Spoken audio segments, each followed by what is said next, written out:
Hello అందరికీ నమస్తే అండి. అందరూ ఎలా ఉన్నారు? బాగున్నారు అనుకుంటున్నాను. నేనైతే చాలా బాగున్నాను.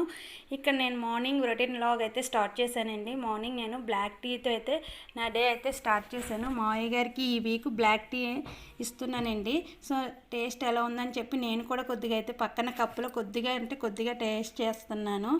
ఇక బ్రేక్ఫాస్ట్కి వచ్చి నేను అరటికాయ బజ్జీలు అయితే ప్రిపేర్ చేశానండి. అరటికాయ బజ్జీలకి నేను బ్యాటర్ కలుపుకొని రెడీగా ఉంచుకున్నాను. అలాగే అరటికాయలు కట్ చేసుకుని రెడీగా పెట్టుకున్నాను. సో ఇప్పుడు ఈ బ్యాటర్లో నేను అరటికాయలను డిప్ చేసి ఆయిల్లో డీప్ ఫ్రై చేస్తున్నాను. ఇదిగోండి ఇక్కడ రెడీగా అన్నీ పెట్టేసుకుని ఉంచుతున్నాను ఎప్పటికప్పుడు. లేదంటే ఆ మార్నింగ్ చాలా హడావిడి అయిపోతుంది నాకు. సో కొంచెం హడావిడిగా అన్నీ రెడీగా పెట్టుకుంటున్నాను. ఐ హోప్ ఈ వీడియో నచ్చితే కనుక తప్పకుండా సబ్స్క్రైబ్ చేయండి. మరిన్ని వీడియోస్తో మీ ముందుకు వస్తాను. Thank you for watching. Thank you for support. Bye bye.